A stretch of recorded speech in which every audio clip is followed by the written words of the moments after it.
Hi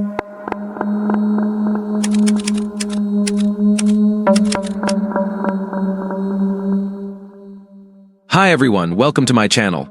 Today we're going to take a look at another tragic case. On September 27, 2020, a man called emergency services around 6 p.m. Lamantine County dispatchers recorded the call in which the man said a neighbor woman ran up to his house screaming for help. She claimed she was fleeing from her husband, who had just attacked her in the house. The woman was crying continuously, but she did not look like a victim at all because she was holding a gun. Police officers who arrived on the scene found the husband alive in the bedroom with 2 gunshot wounds, one to the leg and the other to the chest. The bullet also grazed the right arm. 2 more bullets were found in the wall, as well as 4 shell casings from a .45 caliber pistol near the injured man. He was taken to a local hospital where he died of his injuries an hour later. Police officers thoroughly examined the scene and interviewed the woman, but she did not make contact with law enforcement. She was not arrested that night, and detectives began investigating her claim of self-defense. The woman was Ashley Benfield, and the man who was killed was her husband, Douglas Benfield. But let's find out how events really unfolded that day, and could Ashley have saved herself only by shooting her husband? Our story begins in sunny Florida in August 2016. Ashley Bewers and Douglas Benfield met at a Republican fundraising event in Palm Beach. The man was so charmed by the young girl that he asked for her phone number after dinner that same evening. Their romantic correspondence began. At the time of their acquaintance, 24-year-old Ashley worked in the campaign headquarters of Donald Trump in Sarasota. Her job was to encourage evangelicals to vote and hold rallies. In addition to her political activities, Ashley was also an aspiring model and dancer with the Maryland Youth Ballet, where she occasionally performed. However, Ashley dreamed of becoming a famous ballerina and starting her own ballet company. Douglas Benfield was 30 years older than Ashley. He was originally from Charleston, a former Navy pilot and a successful consultant who worked with technology companies and defense contractors. He was also involved in real estate and the restaurant business. Douglas was widowed about a year ago and single-handedly raised his 15-year-old daughter, Eva. The grown man and the young girl were brought together by conservative values and a love of guns. Despite the large age difference between them, sparks immediately flew, and after only 13 days they got married.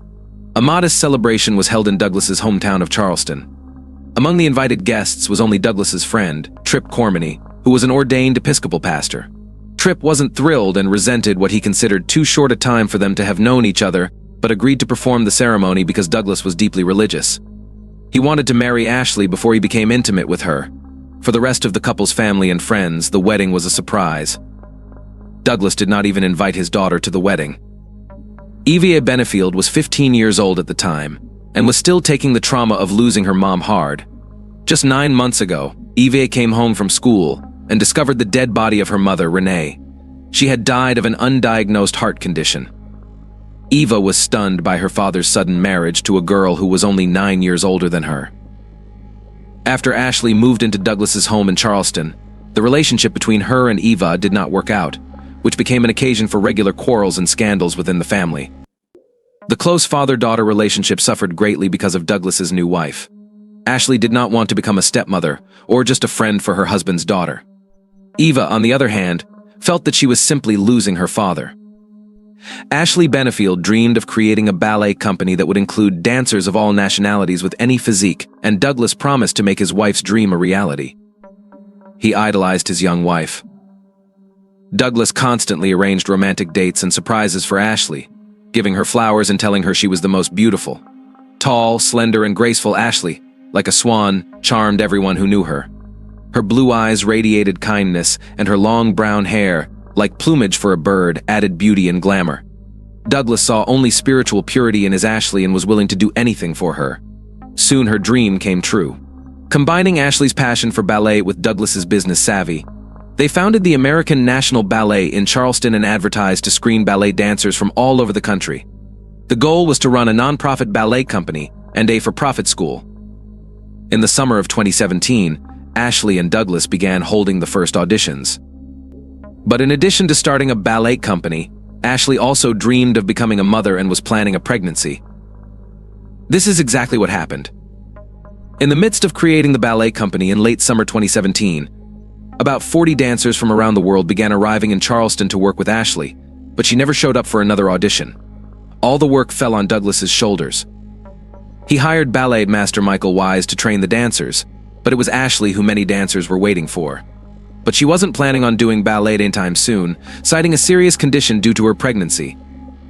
Despite the growing tension between Ashley and EVA, Douglas continued to help his wife follow her dream to start a ballet company in Charleston with a unique mission. The man, who was quite distant from ballet, with the help of hired choreographers and managers, tried to run the business on his own. But the company soon ran into legal trouble after being sued by dancers and choreographers who accused the couple of breach of contract, claiming they were fired just weeks after being hired.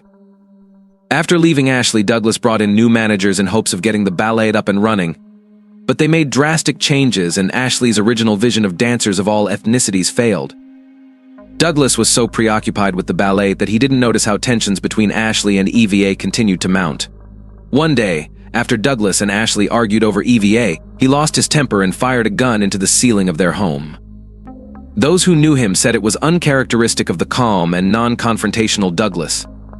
In late August, citing a difficult pregnancy, Ashley returned to Florida to her mother while Douglas was still trying to establish the work of the ballet in Charleston. On October 23, 2017, a group of dancers were called into a meeting, told to sign non-disclosure agreements and fired. Online, Ashley spoke out against the rest of the company, including Douglas.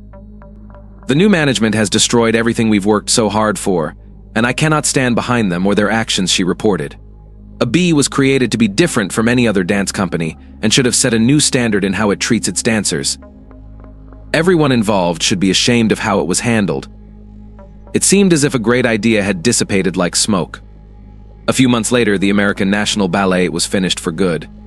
At the conclusion of the ballet case, Douglas had lost over $100. 000. His ballet nightmare was over. Douglas threw a farewell party for a B as he had worked closely with many dancers for a long time. However, when he returned home, it was not his pregnant wife who was waiting for him, but a farewell note. In her 4-page letter, Ashley listed all of Douglas's shortcomings and called his attitude towards her obsessive and controlling. She wrote that the incident where he fired a gun into the ceiling had made her fear for her life and the safety of her unborn child, so she had to leave him. His heart was broken, but as it later turned out, Ashley's note was only the beginning. The months that followed were even more difficult for Douglas as he was faced with a blow from the man who was dear to him. In late November 2017, Douglas, still hoping for reconciliation, sent Ashley a birthday present. He knew how much his wife loved tea. He bought a beautiful teapot, cups and saucers, and a specialty tea designed for pregnant women. Ashley accepted the gift, but she wasn't going to put up with it. Instead, she filed a series of charges against Douglas. Among them was poisoning her with her tea. Her claims were investigated, but nothing was found to substantiate such grave accusations. But Ashley didn't stop there and sent her hair to an independent lab for analysis to determine if she had been poisoned. The report stated that her hair contained higher than normal levels of aluminum, zinc, and other metals, 3 weeks before giving birth. Without Douglas's knowledge, Ashley went into the hospital. She was at Tampa General Hospital. The woman was very frightened and claimed that the baby had been exposed to heavy metals because her husband had poisoned her. Ashley went on to accuse Douglas of physical abuse without evidence. She also claimed that he held her captive in his Charleston home even though Douglas was hundreds of miles away. She still claimed he was stalking her everywhere, starting in Florida. With no way to know if what Ashley told hospital staff was true, management took precautions for her safety and gave her a new name, Christina. 3 days later, doctors performed a C-section. The baby girl was healthy, but Ashley continued to worry that her baby had been poisoned. Douglas, however, wasn't ready to give up. He sent Ashley text after text begging her to change her mind. After all, he believed he still had a family that he thought would be perfect, happy, and faithful. But it had fallen apart in the most questionable way. Ashley was in no mood to forgive Douglas, much less go back. She decided to go to the authorities and add a new batch of accusations in her husband's direction. She reported Douglas's mistreatment of his oldest daughter, EVA, and brought in Florida Child Protective Services to check it out. Ashley told police that Douglas had anger issues and told all about the day he fired a gun in the house. Investigators interviewed EVA. Douglas was also interviewed, and that gun incident was investigated. But in the end, Douglas was exonerated. He was examined by a psychologist who did a full psychological evaluation, which showed that Douglas was perfectly fine and not dangerous. Ashley couldn't believe it and once again wrote a long letter to Douglas. The lines at the end made it clear for him not to hit on her or try to stalk her, or it would end up with the police again. She didn't look like a person ready to resume a relationship. Another scathing note to Ashley: Douglas left no doubt about her feelings. In the summer of 2018, the poisoning allegations came to a head when Ashley and Douglas met in a Bradenton courtroom. Douglas wanted to see his newborn daughter while Ashley asked for a restraining order. But the judge was not convinced by 2 days of testimony and lab test results presented by Ashley. Judge Diane Moreland declared that there was not the slightest credible evidence that Miss Benefield had ever been poisoned or suffered from any illness caused by any poison. This ruling opened the door for Douglas to finally see his daughter. A few days later, he and Ashley met outside the sheriff's office so the father could see the child. To the surprise of those around them, Ashley was suddenly very cooperative. She then immediately went straight to Douglas, handed the baby over very cordially. She even offered to spend time with the three of them. For most of the next year, Douglas, Ashley, and their daughter seemed happy. Douglas even moved into a neighboring apartment in Florida so he wouldn't disturb Ashley's peace and still be close to them. But in August 2019, when he met Ashley to pick up his daughter, he was stunned to see an engagement ring on his wife's finger. He hired a private investigator to find out what was going on. The private investigator informed Douglas that Ashley was dating another man, and in November 2019, the man filed for divorce. Shortly afterward, Ashley began filing complaints against Douglas Benefield again. Ashley accused him of indecent behavior towards his young daughter. She accused him of a number of terrible things. Douglas adamantly denied harming his daughter, and authorities accepted the lack of evidence. Then, in March 2020, Douglas wrote an email to the sheriff's office accusing Ashley of having a split personality. But a few months later, Douglas did what seemed unthinkable.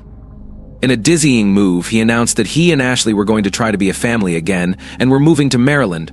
Friends held their breath, but hoped for the sake of their young daughter that her parents' miraculous reunion was about to happen. On September 27, 2020, Douglas Benefield was preparing to start a new life. He was moving with Ashley, their young daughter, and Ashley's mother Alicia from Florida to Maryland. So let's pretend it's Sunday night. The time is about 5:30 in the evening. Ashley meets Douglas to start packing for the move. Douglas and Ashley are at Alicia's house happily packing. Alicia decides to take a walk with the baby to a nearby park.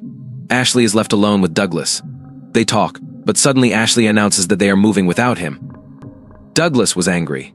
He yelled that they would move in together as a family and start a new life. The man began moving filled boxes in a rage.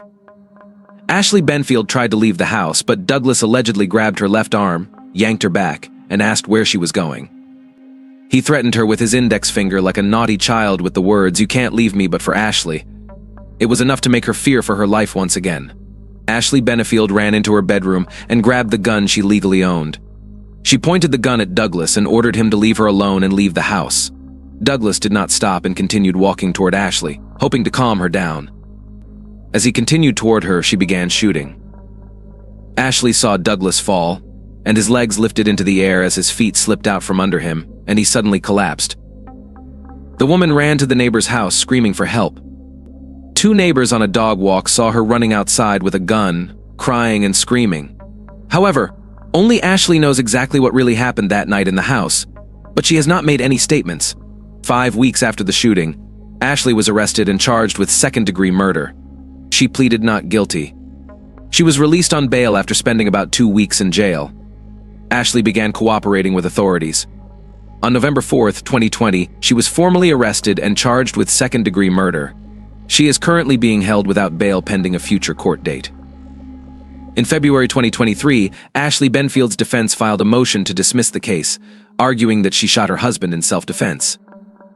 The 105-page motion outlines her side of the story, explaining what led to the fatal shooting. Ashley Benefield's attorney, Neil Taylor, said the motion is in part their attempt to shed light on her side of the story. In the motion to dismiss, Ashley Benefield's attorneys added evidence, documents, and photos to support their case. These include photos of Douglas Benefield that show his impeccable physique and strength, as well as a cut on the side of Ashley Benefield's body that she allegedly received from a moving box that Douglas was moving in her direction. Another photo of Ashley Benefield with a black eye. The defense claims the photos of her injuries were taken the day of the shooting. Defense attorneys have tried every way they can to implicate Douglas of cruelty and uncontrolled aggression, adding to the case with a long-standing admission that he punched their dog and punched a hole in the wall. In July 2018, he allegedly admitted to pulling a gun out of his sleeve and shooting at the ceiling, even throwing the gun at a wall in an attempt to silence Ashley Benefield during an argument. During the initial hearing, Assistant State's Attorney Suzanne O'Hanel and Rebecca Friel, as well as Ashley Benefield's attorney Neil Taylor, argued whether Ashley Benefield's actions the night she fired a gun at Doug Benefield were self-defense. A Lamantine County judge denied a motion to dismiss the case against Ashley, who was accused of killing her ex-husband. Nearly 2 months after she appeared in court for a hearing, Circuit Court Judge Stephen White said the totality of the evidence presented during the hearing showed that the state proved that the killing of Douglas Benefield was not a single act of necessary self-defense, but instead was the culmination of a long concerted effort by Ashley Benefield. The ruling rejected the defense's version of what happened and agreed with the state that probable cause existed to continue the case. The competent and substantial evidence presented by the state clearly and convincingly demonstrates that the defendant is not entitled to judicial immunity from prosecution because she was not justified in using deadly force against the victim on September 27, 2020. Judge White wrote in the ruling. So, Ashley Benefield was denied dismissal of the case and immunity. The evidence presented in court was not enough to convince the prosecutor and the court. Court documents state that on that fateful day of September 27, 2020, Douglas Benefield went to visit his child at the Lakewood Ranch home where the suspect was staying with her mother. An argument ensued, resulting in him being shot. He later died from his injuries at a local hospital. Ashley Benefield claimed Douglas grabbed her and began hitting her when she tried to leave. Authorities' affidavit states that based on the entry wounds on Douglas's body, he was not facing Ashley when she began shooting. He also did not take any defensive position. Douglas was not found to have any weapon on or near him. But as detectives investigated, Ashley's claim of self-defense became problematic. Apparently, the man didn't even expect his beloved wife to shoot him. Ashley Benefield insists she is innocent and awaits trial. She has not yet pleaded guilty. To date, there are many unanswered questions surrounding Douglas and Ashley's marriage. All we know is that by her own admission, she did shoot her husband and caused his death. Is it possible that Ashley was really afraid of Douglas and was prepared to defend herself at any time of the day or night? Of course, she could have been afraid of him. Fear is one of the strongest human emotions that is easily controlled and manipulated, but it's impossible to be afraid of something that isn't there. Ashley had lived in an invented fear for years and constantly expected to be attacked. She killed her husband for threatening her with a finger in her face. It sounds very much like paranoia. Along with the poisoning complaints, it was worth having not only Douglas but Ashley checked out by a psychologist. It's hard to know if Ashley was a victim or a skillful manipulator. In the end, Ashley was charged with second-degree murder and is currently still awaiting trial. Florida's Stand Your Ground law allows a person to use or threaten to use deadly force against another person if they reasonably believe they need to defend themselves from an immediate threat, and they have no need to retreat. This means that if a person in Florida believes that he or she is in serious danger of being injured or killed and is not engaged in criminal activity, he or she has the right to defend himself or herself. Unlike traditional self-defense laws, a person must not try to get away from an attacker first. Now that the defense has invoked Stand Your Ground, the burden is on the prosecution to prove the shooting was not justified. Taylor said he expects District Court Judge Stephen White to give the prosecution enough time to read and understand the motion before setting a date for another hearing. To Douglas Benefield, Ashley was that innocent, pure white swan, the epitome of gentleness and purity. But beneath those white feathers was an evil woman. She's the Black Swan. Thanks for watching, guys. Subscribe to my channel. There are many shocking stories ahead of you.